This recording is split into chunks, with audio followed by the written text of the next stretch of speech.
à tous. On est content d'être parmi vous aujourd'hui pour partager la parole de Dieu, encore une fois, par l'étude de sa parole, de ces écoles du sabbat que l'on partage avec vous chaque semaine. Alors, on est content et je vous présente ceux qui vont intervenir avec moi. Jairo, premièrement. Bonjour. Bonjour. Et Stéphanie. Bon matin. Bon matin. On est en forme ce matin? Toujours. Toujours prêt à partager la parole de Dieu? Allons-y. Allons-y. Alors, effectivement, aujourd'hui, on va partager la parole. C'est le titre de la leçon, c'est la leçon 8, dans les psaumes. Première partie. Alors, quel symbolisme qu'on va retrouver dans les psaumes? On va voir ça à mesure. Mais tout d'abord, il faudrait prier. D'accord. Allons-y, Jairo. Notre Père, notre Dieu, encore une fois, nous te remercions pour la belle semaine que tu nous as accordée. Puisses-tu être avec nous, puisses-tu nous guider, et surtout que nous puissions être des lumières et guidés par toi. Nous te remercions et nous te prions au nom de ton Fils Jésus. Amen. Amen. Amen. Alors qu'on parle de symbolisme, puis des images, des symboles, des allusions, pourquoi on va chercher ça dans les psaumes? On penserait plutôt pour ces choses-là dans Daniel puis l'Apocalypse. Mais effectivement, il y a beaucoup d'explications, de symbolisme puis tout ça dans les psaumes. Et on les retrouve. Les psaumes, ils témoignent c'est l'état du cœur des gens de l'Ancien Testament, leurs prières, l'adoration qu'ils mettaient là-dedans.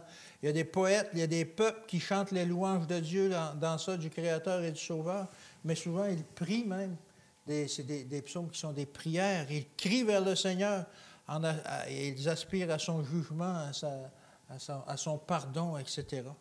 Alors, on y retrouve aussi des poèmes, des chants sacrés et aussi des messages qui s'adressent à nous pour les temps de la fin. Alors, effectivement, la Bible s'adresse en entier à nous aujourd'hui. C'est encore très d'actualité de la Genèse à l'Apocalypse pour nous aujourd'hui aussi.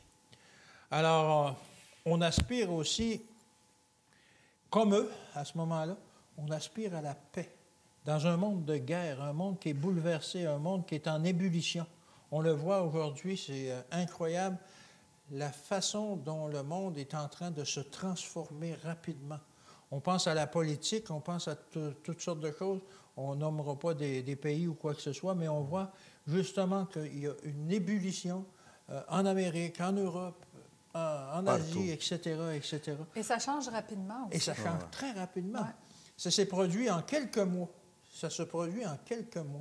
Avant, ça prenait des années. Maintenant, c'est presque instantané, les changements qui arrivent, les différentes directions que prennent les gouvernements et tout, et les influences aussi que chaque pays a. Ouais, c'est ça. Alors, on est dans un pays en ébullition, on est dans un monde en ébullition, on aspire à la paix à travers ça, tout comme le peuple aussi aspirait à la paix à ce moment-là, le peuple hébreu, le peuple d'Israël. Et c'est ce qu'on retrouve dans les psaumes. Oui, puis surtout aujourd'hui, il y a beaucoup de monde qui prie pour la paix, mais pour un paix terrestre, pour qu'on puisse vivre en paix ici sur Terre.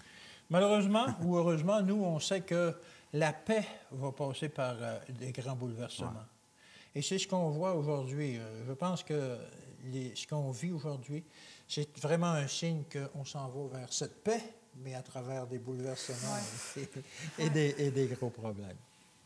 Alors, c'est ça. Alors, dans les psaumes, on retrouve tout ça, ces choses-là. Et particulièrement, on retrouve aussi le symbolisme du temple, du tabernacle qu'ils ont construit dans le désert et le temple aussi qu'ils ont construit à Jérusalem. Le temple, c'est rempli de symbolisme qui explique quoi? La vie de Jésus, son ministère qui est venu accomplir sur terre, dans le ciel et tout. Alors, on voit vraiment que ça décrit la vie de Jésus, son ministère. Dans Exode 25 au verset 40, c'est ce que Dieu disait à Moïse. Il lui disait, « Regarde et fais d'après le modèle qui t'est montré sur la montagne. » Fais pas une bâtisse ou un tabernacle comme tu penserais que ça voudrait, ça serait pratique pour vous. Non, fais ça comme le modèle que je t'ai montré. Parce que tout a déjà été établi et tout va se faire selon ce qui est prévu. Et tout ça représente des symbolismes. On ne fera pas tout le détail, mais même les poteaux qui entouraient l'enceinte et tout ça, ça avait des symbolismes particuliers. Rapidement, quand j'étais au Sénégal, il y a 2 femmes qui sont venues de Oklahoma pour faire une présentation sur le sanctuaire de 2 semaines. J'étais la traductrice. OK? C'est incroyable. Je C'est l'ai entendu, incroyable. je l'ai répété, puis il y avait un format live, là, une maquette, là, Une avec maquette, tous les ouais. vrais, les À détails. échelle, oui. C'est à renverser. Oui. C'est à n'en couper le souffle. Elle a étudié Ouais. le sanctuaire pendant 50 ans, puis c'est impressionnant, les détails. On a tellement un Dieu d'ordre, c'est incroyable. Oui. Puis surtout, c'est que le plus important, c'est que lorsque Dieu a dit à Moïse, il a donné l'information, il a donné jusqu'à les plus petits détails. Il n'a pas laissé rien à que Moïse dise, ah, mais Dieu a oublié ça, peut-être que... Non, il a donné tout comme il faut. Exactement. Et lorsque l'on cherche dans ces détails-là, ça mène toujours vers Jésus. Ouais. Vers Dieu, vers Jésus. Alors, c'est merveilleux. Dieu est un Dieu qui révèle les choses. Il utilise parfois des paraboles ou des symbolismes, mais la révélation, elle est là. Ouais. Dans Hébreux 9, au verset 11 à 15. Mais Christ est venu comme souverain sacrificateur des biens à venir. Il a traversé le tabernacle le plus grand et plus parfait qui n'est pas construit de main d'homme, c'est-à-dire qui n'est pas de cette création. Et il est entré une fois pour toutes dans le lieu très saint, non avec le sang des boucs et des veaux, mais avec son propre sang, ayant obtenu une rédemption éternelle. On va s'arrêter là, mais quand ça dit, ce verset-là, que Jésus a traversé le tabernacle, c'est pas qu'il est allé prendre une marche, Non. Non. mais il a accompli tout Ouais. le symbolisme qu'il y avait dans ce tabernacle-là, à commencer par la porte Dans le parvis, là. dans le parvis, qui est l'entrée, le salut, et l'autel des sacrifices. Il offre son sacrifice, et après ça, le bassin pour de purification, etc., le chandelier, la plainte de proposition. Et, L'autel des encens. C'est chaque étape de sa vie. chaque vraiment. étape de sa vie. Ça décrit chaque étape de sa vie. Oui. Et comme on l'a dit aussi, même les anges qui sont sur le rideau ont leur signification. Ils n'ont pas été brodés là pour rien. Même le composant, la matière qu'il Oui. choisit, c'est hallucinant. Oui, oui. Ouais. Alors, effectivement, que Dieu nous a donné un symbolisme à travers ce tabernacle-là, ce sanctuaire-là. Et sans la compréhension du sanctuaire de l'Ancien Testament, c'est impossible de saisir ce que Jean veut dire dans l'Apocalypse. Parce que Jean utilise beaucoup le symbolisme du sanctuaire aussi. Ouais. On le retrouve tout de suite au premier chapitre, si je ne me trompe pas, où Jésus se déplace au milieu des lampes. Alors, les lampes, c'est les lampes du sanctuaire qui représentent à ce moment-là les différentes nations qui se succèdent au cours de l'histoire. Mais bon, on retrouve ce symbolisme-là, et c'est là. Alors, il faut comprendre justement le sanctuaire, il faut en faire l'étude, et puis c'est avec ça qu'on peut arriver justement à comprendre mieux le ministère de Jésus. Ouais. Et c'est ça. Et aussi, on parle de la montagne de Sion. Oui, dans la journée de lundi, en Apocalypse 14, nous trouvons que le peuple de Dieu, nous trouvons le peuple de Dieu debout sur la montagne de Sion. Oui. La montagne de Sion originale se situait juste à l'ouest de l'ancienne ville de Jérusalem et était considérée comme le siège du trône de Dieu ou de sa présence parmi son peuple. Et que là, il y avait une signification assez spéciale, très, très forte. Mais il y a des... Par exemple, on va lire Psaume. On va lire Psaume 15, puis 24. Donc, je voudrais peut-être un des deux... Psaume 15, verset 24? Non. Je dirais un des deux, le Psaume 15, puis l'autre, Psaume 24. Okay. Mais on va lire des versets. Parce que 15 et 24, ils parlent à peu près la même chose. Puis là, on va comparer avec Apocalypse 14, 1 à 5. Okay. Parce que 15 et 5 dit, où David pose une question primordiale. Qui pourra séjourner sur ta montagne sainte? Donc, si nous lisons, mettons, oui, on va lire 15 et 24. Donc, un qui lit 15. Alors, Psaume 15, Éternel, qui séjournera dans ta tente? Justement, la question que tu viens de dire. Oui. Qui demeurera sur ta montagne sainte? celui qui marche dans l'intégrité, qui pratique la justice et qui dit la vérité selon son cœur. Il ne calomnie point avec sa langue, il ne fait point de mal à son semblable, il ne jette point l'opprobre sur son prochain. Il regarde avec dédain celui qui est méprisable, mais il honore ceux qui craignent l'Éternel. Il ne se rétracte point s'il fait un serment à son préjudice. Il n'exige point d'intérêt de son argent et il n'accepte point de don contre l'innocent. Celui qui se conduit ainsi ne chancelle jamais. Merci beaucoup. Donc, on voit déjà quelques caractéristiques Oui, des de gens ceux qui vont se tenir. qui vont se tenir. Alors, lisons les psaumes 24.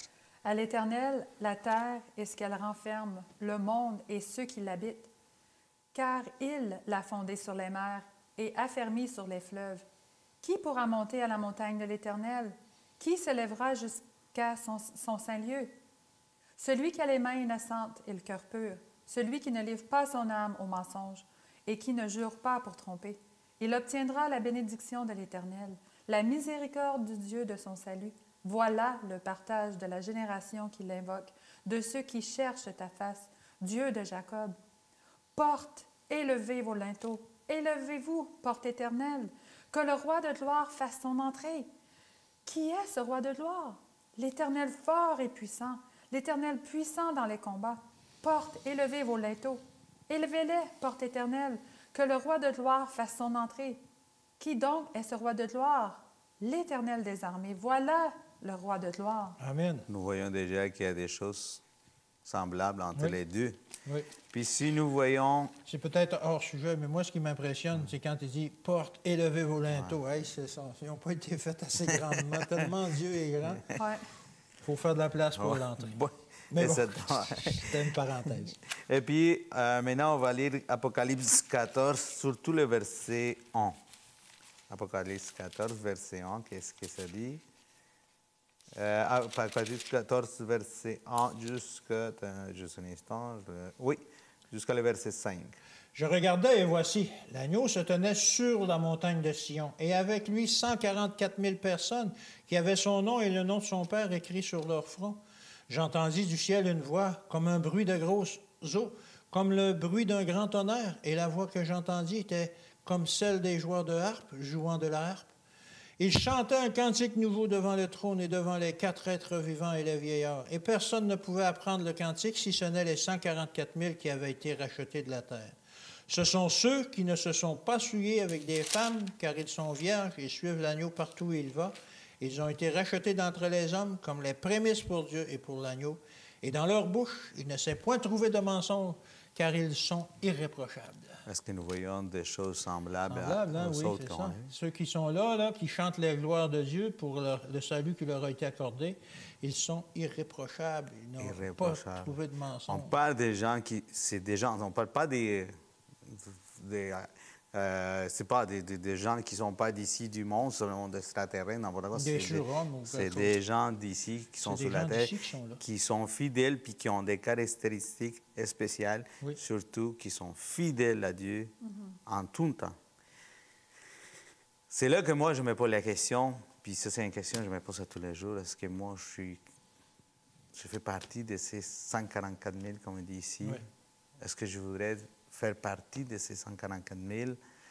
Qu'est-ce que moi, en tant que Jairo Arenas, je dois faire? Qu'est-ce que j'ai à changer? Oui.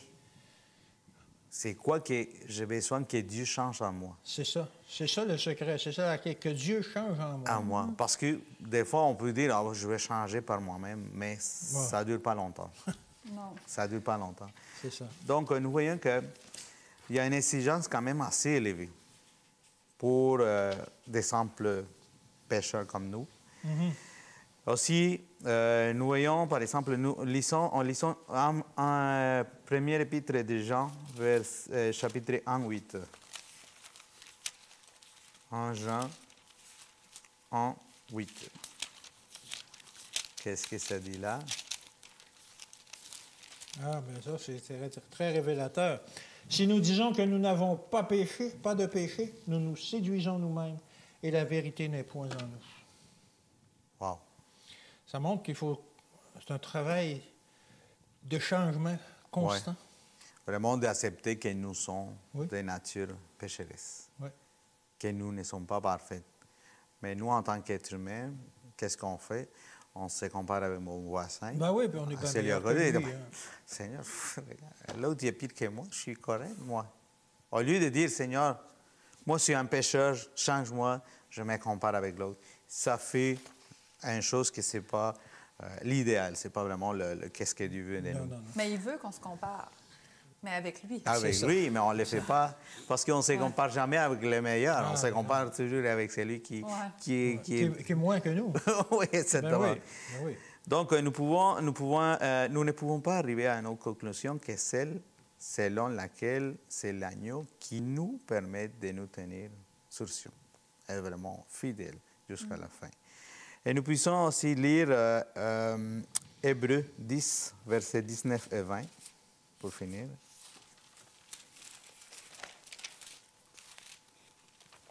Hébreux 10, 19 et 20. Ainsi donc, frères, puisque nous avons, au moyen du sang de Jésus, une libre entrée dans le sanctuaire, par la route nouvelle et vivante qu'il a inaugurée pour nous à travers du voile, c'est-à-dire de sa chair. Donc, nous avons une façon d'y arriver. Un seul chemin, c'est quoi? À travers Jésus-Christ. C'est Jésus. Puis c'est à cause de quoi? À cause de son sang. Et il y a une belle analogie ici, où que je disais tout à l'heure au début, que Jésus a traversé le sanctuaire, il a tout accompli les rites, et puis là, maintenant, il est rendu dans le lieu très saint. Ouais. Et maintenant, ça nous dit que nous aussi, on a accès là, Oui. à travers sa vie, À travers ça. au lieu très saint, directement à Dieu. Parce Alors, que le voile est wow. déchiré. Le voile est déchiré. Sa chair a été déchirée sur Sa la chair croix. a été déchirée, le voile a été déchiré, on a accès directement maintenant à travers lui. Ouais. C'est La pas porte peu de est choses. ouverte. La porte est ouverte. Ouais. Puis il fallait vraiment que Jésus vienne ici Ouais. sur terre pour que ces portes-là soient ouvertes. Ouais. Parce que si Jésus n'était pas ici sur terre, Il ne serait rien promis. Ouais. On serait condamné à la mort, tout condamné, simplement. même aujourd'hui, on pourrait en souhaiter d'être au ciel, mais on ne pourrait pas parce qu'il n'y a pas de porte ouverte. Il n'y avait pas de porte ouverte, il n'y avait pas de chemin. Ouais, Jésus est le chemin. Et c'est mal. Peut-être aussi que si on aurait la loi dans notre cœur, ça aiderait. Ça l'aiderait parce que si on a la loi sur notre manche ou sur un beau mur, un beau cadre dans la maison, ça ne sert Écrit pas à dans notre grand-chose. Bible, ouais, c'est ça. Il y a une époque, moi, j'aimais avoir les 10 commandements sur un beau cadre dans Affiché. mon salon, mais au début, on les lisait, on les regardait, mais au fil du temps, on les regardait plus. Ouais. Puis là, je me dis, ça sert à quoi d'avoir un beau cadre? En tout cas, je l'ai enlevé, mais à la place, ces lois, j'ose espérer, qui sont dans mon cœur. Oui, c'est ça. C'est mon souhait, de toute façon. Alors, la loi dans nos cœurs. Ici, dans la journée de mardi, la question nous est posée, de quelle loi est-il question? Est-ce qu'on parle de la loi 101? Non. Pour ceux qui nous écoutent, c'est la loi pour protéger le français au Québec. C'est pas de ça. C'est pas de ça. On parle de quelle loi ici qu'il faut avoir dans notre cœur? La loi de Dieu, Et c'est quoi la loi de Dieu? c'est son caractère. 10 commandements. C'est ça, c'est une loi qui est morale. Oui, c'est une loi OK? morale. Puis ça, c'est une description détaillée. C'est pas flou. Je pense que Dieu est peut-être comme ça. Non, c'est clair. Il est comme ça. C'est ça qu'il est. OK? C'est des principes moraux, effectivement. Exact. C'est ça qui est la base de son gouvernement, qui devrait être la base aussi de la façon que nous gouvernons Oui. sur cette terre. Ouais. Et vous vous rappelez, à la leçon numéro 1, on avait lu dans Exode 33, versets 18 et 19, Moïse qui demande à Dieu de voir sa... Sa gloire, Et Dieu lui révèle sa... son caractère. Son caractère. Oui, parce qu'il a Sa dit- bonté. Sa caractère. bonté, oui, sa Oui, bonté. parce que et Dieu puis a dit sa- non, je ne peux pas me révéler à toi complètement parce que sinon, tu... Oui, Parce C'est la qu'aucun finie. humain ne peut être devant un Dieu aussi pur. c'est pur. Ouais. Mais Dieu, dans sa bonté, il a quand même fait voir son dos. Mais... Ouais, juste En tout cas, partir. il l'a vu parce qu'après ça, Moïse brillait. Oui, oui, Et oui. les gens de son pays, quand ils l'ont vu, ils avaient peur. Imaginez, il a dû se couvrir le visage. Ouais. Je me demande à quoi ça ressemble un humain qui brille comme ça. Mais bon, on va le voir un jour. J'espère. Euh, J'espère alors, de briller un jour. ouais. Alors, qu'est-ce que la bonté? On vient de le mentionner. La bonté, c'est ce caractère de Dieu. Et son nom, le nom de l'Éternel, c'est quoi? Son nom? Son nom? Tu veux dire Jéhovah? Ben, bonne le question. nom de l'Éternel. Oui. Bonne question. On va aller dans Exode 34, les versets 5 Ouais. à 7. pour nous aider à... Oui. Peut-être que c'est moi qui parle un peu mal. Non, Alors, non, ça va. Tu nous mènes sur une piste. Oui, oui, des c'est fois, je suis bien. toute excitée, puis les mots sortent tout croche. 34, 5 à 7. Non, mais c'est quand même bien parce que nous, on recherche dans la parole de Dieu C'est et ça. on va trouver la réponse. Good. L'Éternel descendit dans une nuée, se tint là auprès de lui et proclama le nom de l'Éternel. Et l'Éternel passa devant lui et s'écria, « Et l'Éternel, Dieu miséricordieux, compatissant, lent à la colère, riche en bonté et en fidélité, qui conserve son amour jusqu'à 1000 générations, qui pardonne l'iniquité, la rébellion et le péché, mais qui ne tient point le coupable pour innocent et qui punit l'iniquité des pères sur les enfants et sur les enfants des enfants jusqu'à la 3e et 4e génération. » Alors ici, la bonté et le nom de l'Éternel, ça se ressemble beaucoup. Ça le décrit, il est compatissant, miséricordieux, riche en bonté, fidélité, lent à la colère, etc.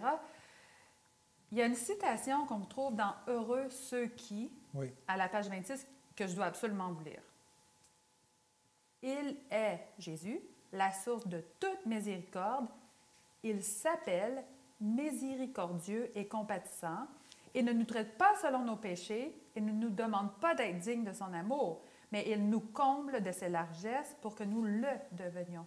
Dieu n'est pas vindicatif. Il ne cherche pas à punir, mais à sauver. La sévérité même dont parfois il fait preuve dans ses interventions a pour but le salut du méchant. Il désire ardemment soulager les hommes de leurs maux et répandre sur eux son baume, sur leurs blessures. Il ne tient pas le coupable pour innocent. Il désire cependant le sauver, le délivrer de sa culpabilité. Moïse voit le caractère, la nature de Dieu. Il entend lui-même de ses propres oreilles, comme on vient de lire, Oh oui. Dieu se décrire. On se rappelle aussi, pour en revenir au psaume, même le roi David, quand il n'arrive pas à dormir la nuit, quand il est couché, qu'est-ce qu'il fait? Psaume 119, 55 Il prie. nous dit la réponse. Il prie, lui. Parce que ça nous arrive tous, des fois, de mal dormir. Peut-être qu'on a mauvaise conscience. 119, 55. 55. Ça dit, la nuit, je me rappelle ton nom, ô Éternel, et je garde ta loi. Pourquoi est-ce que la nuit, quand il n'arrive pas à dormir, il se rappelle du nom de l'Éternel? Pourquoi, selon vous? Justement, ça le rassure, alors qu'on vient de voir que Dieu est la bonté. Ça lui donne la paix, la tranquillité qu'il y avait besoin pour dormir. Ça le rassure, parce que dans le passé, il a vu comment Dieu l'a toujours aidé. Et là, ça le rassure pour le futur, que demain matin, quand il va se réveiller, Dieu va être là. Dieu va être présent, ne va pas l'abandonner. La leçon d'aujourd'hui, de mardi, nous mentionne que le nom de l'Éternel est inscrit sur le front de ceux qui l'aiment. Oui. Je ne vois pas son nom sur votre front. Oh! Qu'est-ce que cela veut dire, avoir le nom de l'Éternel sur notre front? Ben, Parce qu'il y a des personnes qui prennent ça littéral. Oui, là. oui. Ben, c'est spirituellement qu'il faut avoir le nom de l'Éternel. Pourquoi sur le front? Ben, parce que le lobe frontal est le siège de la décision entre le bien et le mal. Alors, c'est un beau symbolisme, mais c'est pas littéral, là. Exact. C'est pas quelque chose qui paraît, mais c'est quelque chose qui se voir. perçoit, qui Que se c'est vit de voir, par les actions. Qu'est-ce qui en ressort? C'est les fruits, dans le fond. C'est ça. C'est comme la première pensée que nous, on a dans nos têtes. Toujours Dieu. Oui. C'est toujours Dieu. Dieu en premier. Oui. Et ça, c'est le résultat, le fruit de sa loi des 10 commandements. Exactement. De là, l'importance de l'avoir dans notre cœur pour que ça puisse être partout en nous. OK? Pour qu'on puisse la pratiquer. Exact. Que nous dit maintenant Hébreux 10, les versets 16-17? Hébreux 10, 16 et 17.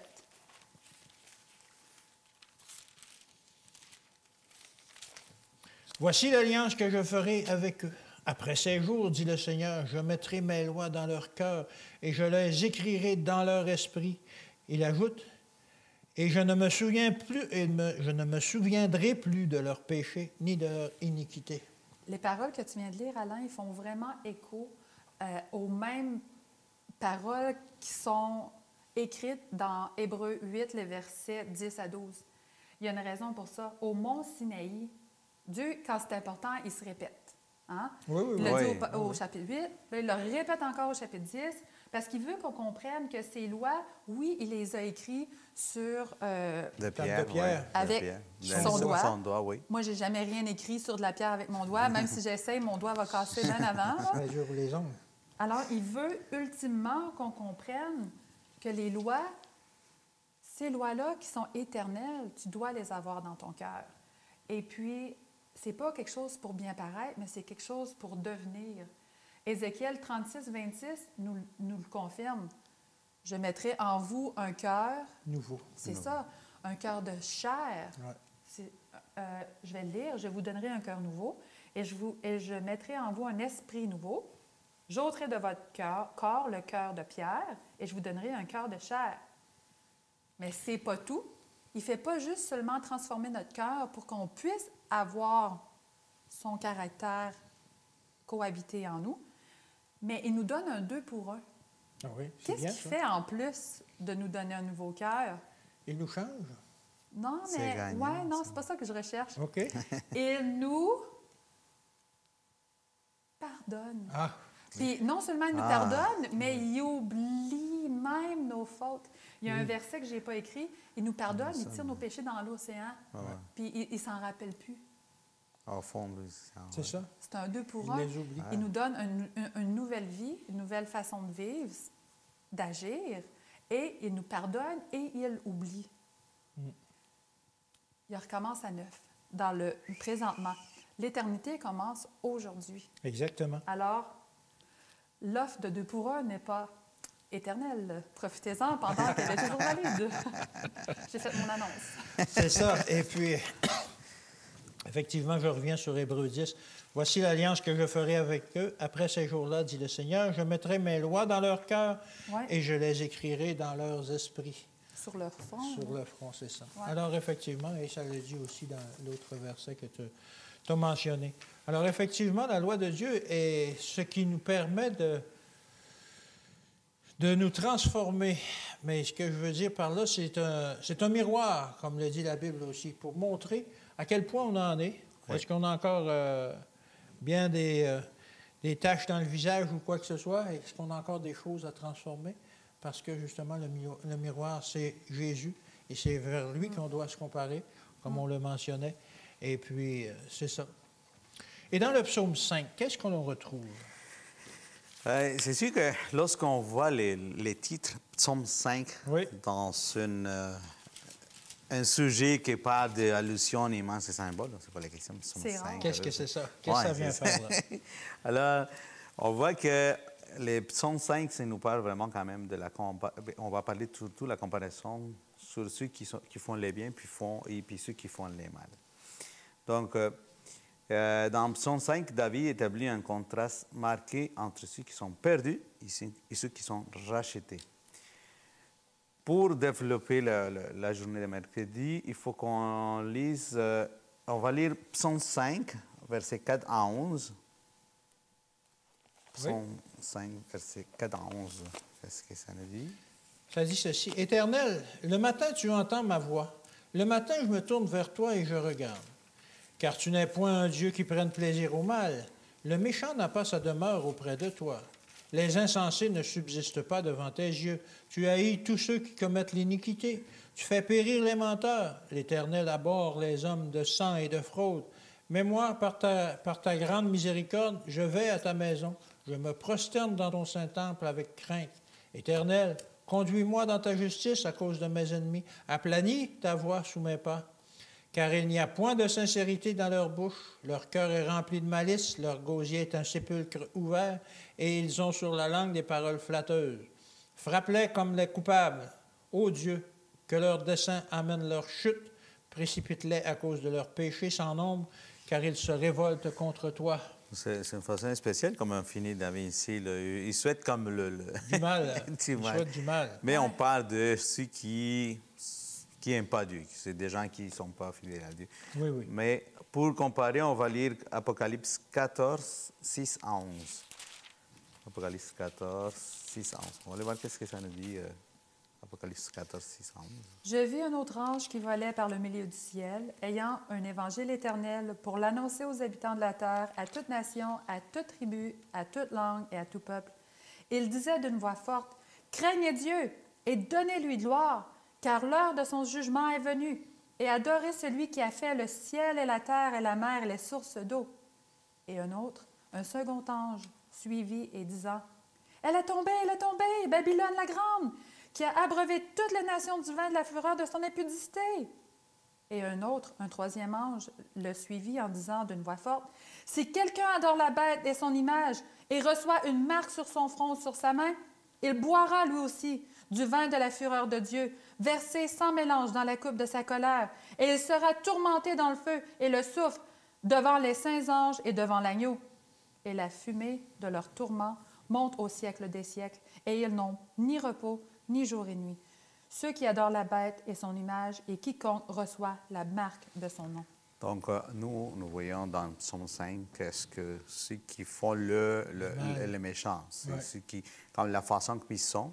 Et puis, Apocalypse 14, C'est la même chose, hein? c'est la même chose, mais Et c'est plus descriptif encore. Là. C'est Puis plus là, violent. il les montre c'est quoi que va être la fin pour eux, pour ceux qui n'aiment pas Dieu. C'est Maintenant, retournons à Psaume 5, versets 12 et 13. Qu'est-ce que ça dit, Psaume 5, versets 12 et 13? Alors tous ceux qui se confient en toi se réjouiront. Ils auront de l'allégresse à toujours, et tu les protégeras. Tu seras un sujet de joie pour ceux qui aiment ton nom. Car tu bénis le juste, et, ô Éternel, tu l'entoures de ta grâce comme d'un bouclier. Merci beaucoup. Puis maintenant, on revient à Apocalypse 14, puis on va lire à partir du verset 1 à 5.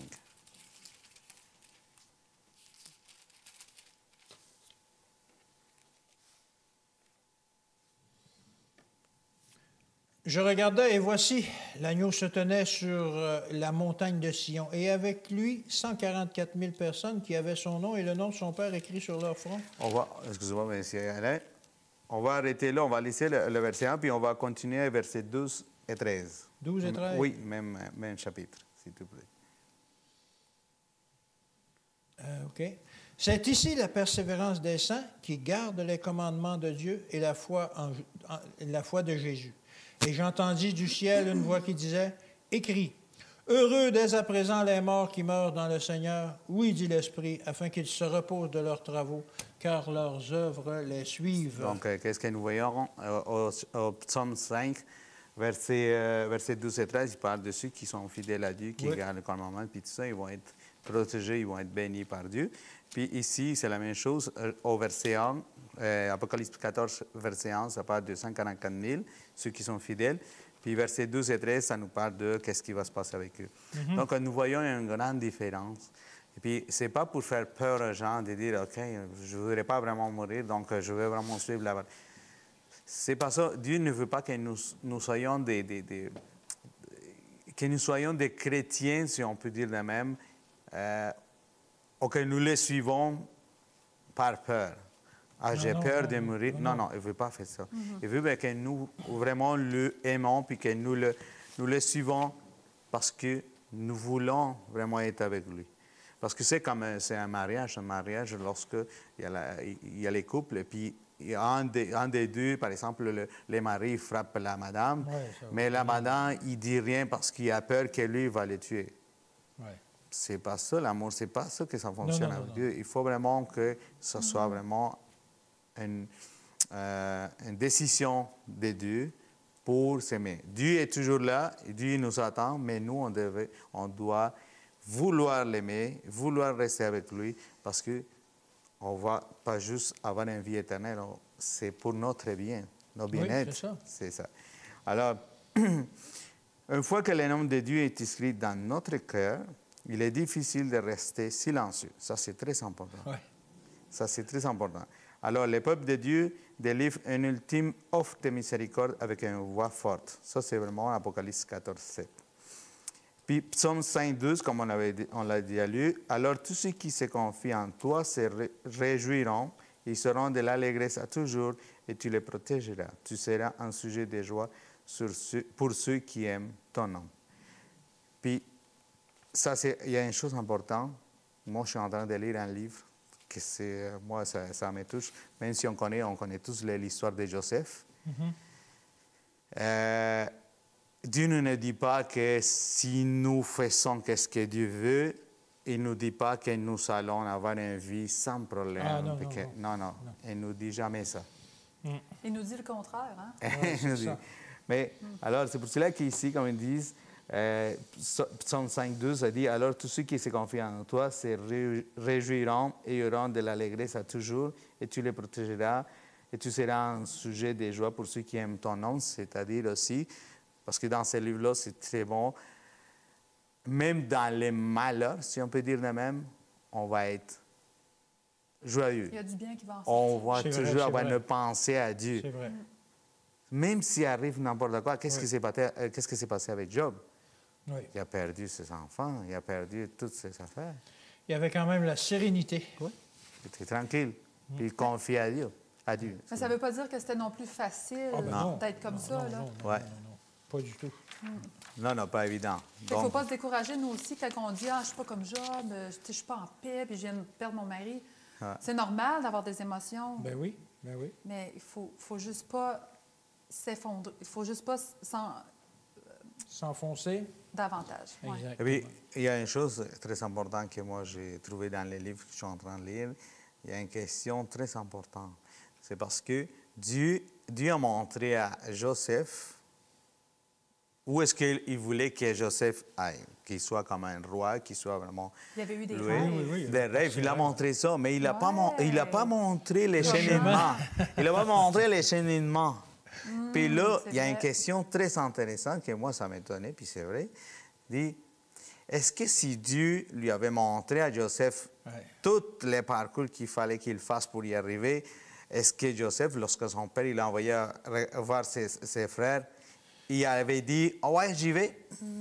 Je ne pense pas. J'y Envoie vais quelqu'un pas. d'autre. Envoie quelqu'un d'autre. Ouais. Ah ouais, parce que moi, je vais être séparé de toi. Non. C'est bien de ne pas tout savoir, Ouais. Oui. parce qu'on ne serait pas capable de faire affaire avec ça. Dieu nous donne la force le moment où. Et Dieu, Devant les épreuves. Dieu ne pourra jamais accomplir sa volonté à nous c'est si ça, nous ça, parce que nous, on va l'empêcher. Parce que Dieu nous montre qu'est-ce qui va se passer. Puis non, Seigneur, pour la Envoie-en prochaine. un autre, envoie-en quelqu'un La Envoie prochaine. Alain, il est bien correct. Alors, enseigne aux transgresseurs tes voies. Pour enseigner, on doit être Professeur, appelé. appelez. Puis une fois qu'on est appelé, qu'on a l'appel, on doit répondre et dire, Je suis là, disponible. envoie-moi. c'est ça. Ça, c'est premièrement. Et qui est appelé dans l'étude de jeudi? Qui est appelé? Oui, Ah, ben, c'est nous. Oui, c'est nous, ça. Nous chacun sommes de nous. tous appelés. c'est ça. C'est pas une bande de personnes avec... Spécial. C'est ça. Nous sommes tous spéciaux. Nous sommes tous ces enfants. Nous sommes tous appelés. Oui. Venez avec moi dans Psaume. Vous ne me croyez pas? Venez avec moi dans Psaume 51. J'en doute. On va voir si mon doute est... Psaume quoi? On va lire 51, 7 à 13. Ben, là, on parle de David ici. Là. Ouais. Oui. Qu'est-ce que ça dit? Voici, je suis né dans l'iniquité, et ma mère m'a conçu dans le péché.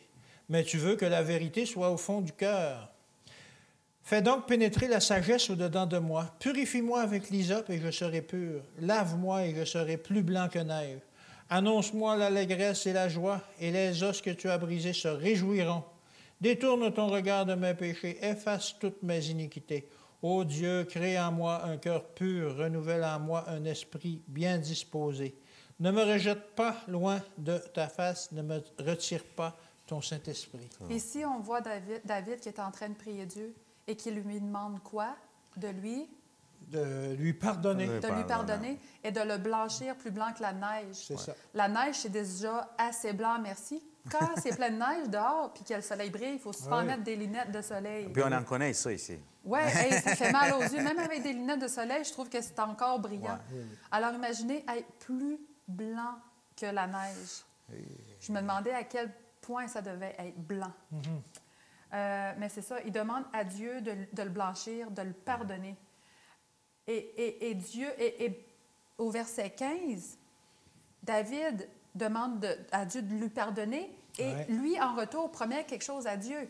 Qu'est-ce que David promet à Dieu au verset 15? J'enseignerai tes voies à ceux qui les transgressent, et les pécheurs reviendront à toi. Alors, sa prière se transforme en promesse. Il promet, Seigneur, pardonne-moi. Et si tu me pardonnes, pas si, mais quand tu vas me pardonner, je vais enseigner aux autres tes voies. Pourquoi est-ce que David dit ça? Parce que les autres, il va partager son témoignage, Ouais. son expérience personnelle. Et on sait que c'est très fort, une expérience personnelle. Ouais. David, il est connu. C'est pas un petit Joe Non, Blow. non, non, non. Non, non, non. C'est le roi David. Ouais. Il a une réputation, il est connu, il est sur un piédestal, Ouais. il est à la tête. Alors, qu'est-ce qui lui arrive? Il va servir d'enseignement justement au peuple. Regarde, c'est ça qui est arrivé. C'est pour les enseigner, oui, et pour pas qu'ils fassent les mêmes erreurs. Alors, chacun de nous a un rôle important à jouer dans le plan du salut. Certainement. C'était pas juste David qui enseigne son expérience au peuple, mais nous aussi, on a un plan spécifique à jouer dans le plan du salut. On a tous été rachetés. Je vais vous donner 5 exemples que c'est vrai. L'exemple numéro 1, dans Jean 1, on a l'exemple de Philippe. Une fois qu'il a rencontré Jésus, Ouais. qu'est-ce qu'il fait? Il court à 5e vitesse dire qu'est-ce qu'il a vu et entendu à Nathanaël. Ouais. Ouais. Le deuxième exemple, c'est la femme samaritaine dans Jean 4. Ouais. Jésus lui parle, on Puis il est connaît, parti, il était allé parler aux gens. Puis... elle est repartie en courant sans ses cruches d'eau. Jésus, il a tout fait ça pour moi. Jésus m'a tout dit ça. Venez voir. Et Même découvert le chose. Sauveur. Ouais. Elle part à la course, pas en marchant, puis je vais aller me reposer un peu, puis je vais, tu sais, à la course, et revient avec des gens. Troisième exemple, il y a un démoniaque qui est guéri dans Luc 8, au Oui. chapitre 8, 39. Et lui aussi, il retourne à la ville et il raconte comment Jésus l'a guéri. Quatrième exemple, notre témoignage personnel. C'est ça. Moi, je sais que mon témoignage personnel, je le raconte quand Dieu m'offre l'opportunité, je le raconte. Comme ces personnes-là, mon témoignage, votre témoignage, on ne peut pas garder ça en dedans. Ouais. C'est comme ça brûle en dedans. Une fois qu'on a une belle transformation, un miracle, qui l'eût cru? Ouais. Il faut que ça se dise, il faut que ça se sache. On est tellement contents. Mais ce n'est pas assez. Si on partage à tout le monde notre expérience, mais qu'on oublie de partager la bonne nouvelle, Oui, c'est ça. ben c'est comme à moitié fait. Ouais. Ça ne sert pas à grand-chose. Oui, ton expérience, une belle histoire, mais il manque la cerise sur le sundae. Fait que c'est important d'enseigner aux autres de par notre expérience et aussi d'enseigner d'après la lettre qu'il nous a écrite personnellement tout ce que Jésus a fait, tout ce qu'il fait en ce moment, tout ce qu'il va faire, Ouais. l'histoire de la grande controverse, la vérité, le bien et le mal. C'est important, ça aussi, de le mentionner. Alors, la bonne nouvelle, c'est Jésus, il veut et il peut nous secourir et tout recommencer à zéro. Amen. Et ça, c'est Ouais. très important pour chacun d'entre nous parce que souvent, comme le disait David, on se voit très, très noir et puis il demande d'être plus blanc que neige. Et c'est possible pour nous aussi de devenir plus blanc que neige C'est sûr. par la transformation que Jésus peut faire en nous. Il faut juste se mettre disponible. Et lorsqu'on est disponible après ça, est-ce qu'on veut se mettre à la disposition pour faire comme les exemples que tu as donnés? Courir pour répandre la bonne nouvelle. C'est notre mission. Il y a beaucoup d'actions. Beaucoup d'actions Ouais, à faire. ouais. Et plus qu'on en demande à Dieu des actions, plus qu'il va en mettre devant nous. Oui, Merci pour ça, pour Merci cette à leçon. On termine avec une prière. certainement. Seigneur, merci de nous avoir tous appelés à revenir à la maison. Il n'y a pas plus grand réconfort et meilleure place d'être qu'avec toi. Seigneur, nous aussi, on veut passer l'éternité avec toi. Merci de nous avoir secourus, d'avoir tout laissé derrière pour venir secourir cette petite brebis perdue qui est la terre, qui est nous. Seigneur, merci d'être toujours à nos côtés et de nous pardonner. Ne permets qu'aucun de nous qui entende ce message être perdu. Au nom de Jésus, nous t'avons prié. Amen. Amen. Amen. Et je prie la même chose pour vous, que vous soyez disponible, que vous laissiez Jésus, Dieu, transformer votre cœur et que vous vous mettiez à son service. Je vous donne un rendez-vous pour la semaine prochaine, alors qu'on continuera dans notre série d'études de ce trimestre. Que Dieu vous bénisse et qu'il vous garde. Et à la semaine prochaine.